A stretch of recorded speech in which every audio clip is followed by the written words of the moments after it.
aku upload video statistik COVID kat Malaysia ni, tapi aku insert audio sikit sebab malam ni aku nak buat ulasan.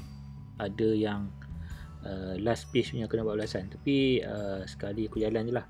Ok, untuk hari ni punya statistik kes baru dan kes pulih dalam first slide lah. Ok, untuk hari ni kita punya yang pulih adalah 201 orang dan yang kes baru adalah 69 orang. So ada penurunan kes baru dan ada kenaikan dekat kes pulih. So ada minggu ni kita dapat tengok ada result yang positif. Kita harap dapat lagi continue selepas ni, maintain dia punya kes baru tu rendah dan yang pulih tu tinggi, dan dalam masa 2 minggu lagi mungkin akan ada lagi penurunan kes baru. So berharap kita berdoa semoga penyakit ini semakin berkurang di negara kita dan di dunia. Ok, untuk page kedua. So page kedua ni adalah jumlah kematian lah. So semalam sampai pukul 12 tadi ada 2 kematian. So total sampai 17 hari bulan ada 86 kematian. Ok, slide ketiga. Slide ketiga tadi summary total punya result untuk kematian, kes baru dan kes pulih. So total semualah accumulate dia. Ini yang ada dekat page 3. Ok, biasanya saya buat 4 page. Yang sebelum ni je 4 page dan ni yang terakhir. Terakhir adalah jumlah tangkapan PKP. So semalam 1057 jumlah orang yang ditangkap. Ok, dekat total dia kalau tengok sini 15,600. Tapi kalau ikut daripada statement daripada Menteri Kanan, jumlah dia tu yang total tu rendah sikit. Mungkin sebab saya ambil daripada awal tu hari dan saya accumulate sendiri, campur-campur dan dapat yang ni. Tapi kalau tengok daripada yang dilaporkan tu lagi rendah. So mungkin ada yang ditangkap ni yang tak didakwa lah, mungkin dia beri amaran, so dia dah kurangkan balik. Tapi saya punya apa saja yang saya dapat daripada statement press conference tu, kuantiti yang disebut tu yang saya masukkan dan saya accumulate sendiri dia punya total. So masih ramai lagi yang ditangkap kerana engkar arahan PKP 3. Yang ni pun susah lah kita nak cakap kan. Dah bermacam cara bagi tahu dekat TV, radio, WhatsApp pun, dekat Facebook, banyak orang tolong sampaikan maklumat ni, tapi masih ada lagi yang tak boleh nak fikir lah. Itu yang kita boleh komen kan, dia tak faham apa tujuan PKP. Ok, dalam slide terbaru kalau tengok saya ada insert page kelima. Page kelima ni saya ambil daripada laman web Our World Data. So dekat situ dia boleh buat graf auto, kita insert di negara mana kita nak. Dan saya insert adalah negara ASEAN plus 3. 3 ialah China, Jepun dan Korea. Tu yang negara yang kita boleh katakan yang maju dari segi ekonomi di Asia. So kita insertkan lagi sebab baru ni pun kita ada ASEAN meeting plus 3. So plus 3 tu 3 negara tu. So 3 negara tu penting untuk ASEAN sebab mereka ni macam lagi kuat lah dia punya ekonomi kan. So saya insert lagi untuk tahu dia punya status COVID dekat negara tu. Ok, ni yang kes terbaru. So kita tengok dekat Japan, tiba-tiba dia naik balik, dan di Singapura pun baru-baru ni naik. Indonesia ada kenaikan, tapi kita tengok lagi status dia macam mana, macam dia baru lagi naik. Tapi Singapura dulu dah ok, tiba-tiba naik, dan juga Japan. China bawah, semalam naik. Ini kes baru. Thailand dengan Korea di bawah. Ok, Thailand macam ni result yang bagus. Indonesia mana? Ok, Indonesia tinggi. So Filipina. Ok, Vietnam tak ada, Myanmar tak ada sebab dia bawah lagi daripada Korea dengan tu, so saya keluarkan. Ok, ini untuk kes baru. Saya akan ambil ASEAN negara yang tinggi. Yang rendah tak ambil semualah, macam Brunei saya tak masukkan.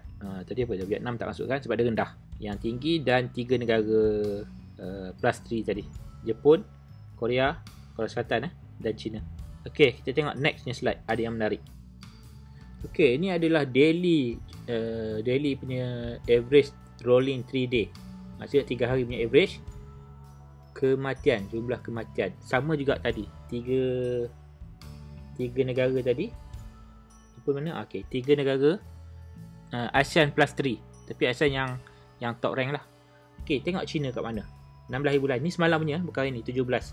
Hari ni 17. Ni 16. Awak tengok tak pastilah, tapi sekarang ni sepatutnya date 17, tapi saya insertkan date 16. Lepas page ni saya masuk yang 17. So China di bawah. Okey, 16 hari bulan China di bawah sekali dalam segi jumlah kematian.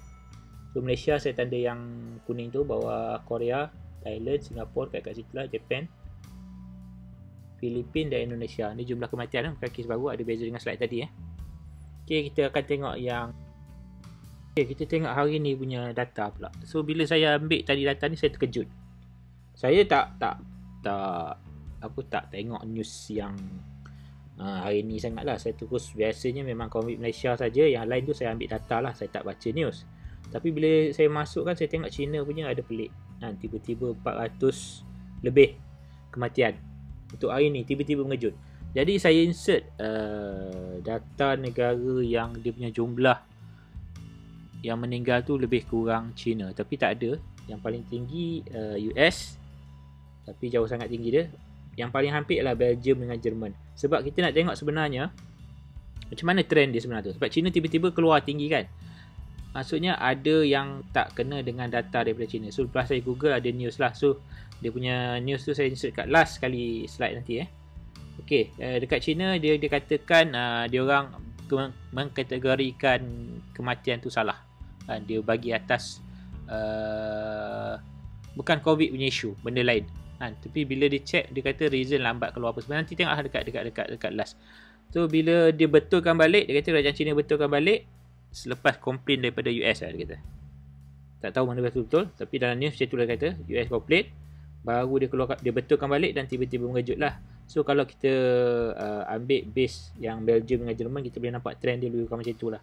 So sebenarnya China jumlah kematian dia tinggi, antara reasonnya data dia lambat. Maksudnya dia dah mati, dia kena ambil sample test memang, result dia keluar lambat. Jadi sebelum tu dia dah declarekan bukan under COVID punya kematian. So bila dia betulkan balik benda tu, ataupun dia dah boleh dapat cepat, mungkin yang tiba-tiba mengejut China punya data tu naik tinggi. Okey, ini yang saya terkejut tadi, dan paksa saya buat video ni ada audio. Okey, slide ni saya keluarkan China sebab dia terlampau tinggi, 400 lebih kan. 400 lebih tu sebenarnya data tu ialah average 3, sebenarnya 1200. Bila dia average 3 kan, dia punya cara dia punya buat chart tu ialah dia average 3, dia bagi 3. So baru ada satu data. So besok kalau jumlah yang sama 400, dia akan bagi 3 lagi. Campur hari ni 2 hari bagi 3. Dan 3 hari, hari ketiga nanti baru kita tahu dia akan naik lagi ke 1200. Kalau average daily dia 1200 lah. Sebenarnya dia 1200, tapi sebabkan chart tu dia punya style ialah bagi 3, average 3, jadi tu yang nampak 400. Okay, so saya terpaksa keluarkan China sebab kita nak tengok yang biasanya kita tengok, tapi keluarkan China. So jumlah kematian tinggi masih Indonesia, Filipin ada turun, Indonesia pun turun, tapi Japan meningkat. Dan Malaysia yang lain, Korea Selatan, Malaysia, Thailand, Singapura, jumlah kematian masih boleh katakan average sama lah setiap hari, 2, 3, 1 area macam tu.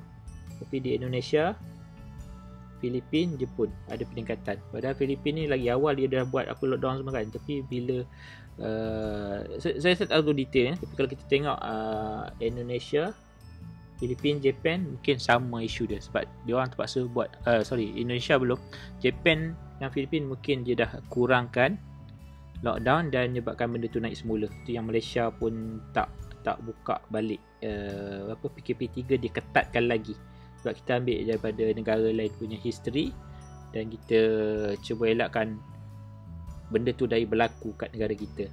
Sebab kita ada history dekat Japan, dia naik balik walaupun dah okey sebelum ni. Okey, ni kelihatan akhbar yang saya jumpa bila saya Google tadi daripada Astro Awani Astro. Orange tu saya lupa, saya dah tercrop di atas. Okey, daripada Reuters. So dia kata China semak semula angka kematian, catat peningkatan hampir 40%. Okey, so dia kata ni tak ada tulis Dia kata semak semula sebabnya page kedua nanti. Okey, kita baca sini. Jumlah 1200 kematian, jumlah semasa 4600. Okey, kalau kita tengok dekat page kedua sebab dia. Okey, alasan dia bagi adalah kelewatan laporan diterima. Antara pesakit yang meninggal dunia di rumah, pesakit tidak diuji di hospital serta laporan perubatan tidak lengkap pada ketika kemuncak penularan wabak tersebut. So masa starting orang kena tu banyak kelang kabut, jadi ada laporan yang macam tadilah, meninggal kat rumah, tak diuji di hospital, tak lengkap, menyebabkan dia punya actual report tu bukan yang actual lah. China dikritik hebat terutama daripada Amerika Syarikat atas dakwaan menyembunyikan tahap penularan wabak dan salah lapor jumlah kes dan kematian. Ia bagaimanapun menafikan semua dakwaan tersebut dan menyatakan negara itu sentiasa telus dalam melaporkan maklumat. Walaupun angka yang disemak tinggi, namun jumlah kematian rasmi di China masih rendah berbanding Amerika Syarikat, di mana angka korban meningkat keparas lebih 30,000. So dekat US dia punya US ni ada dia sebenarnya semua negara lah. Dia pada awal ni kecuali Taiwan, dia rasa wabak ni tak teruk. Itu saya punya nampak lah. Dia rasa boleh, dia ni mungkin penyakit yang macam sebelum ni menyesal, sebelum ni dah ada ubat, boleh diatasi. Dia tak tahu benda ni yang nak jadi macam mana. Saya rasa kita semua dah tak sabar nak kembali macam asal. So kita harap wabak ni dapat dihapuskan dan akan ada vaksin untuk mengawalnya. So jumpa lagi di video yang akan datang. Assalamualaikum.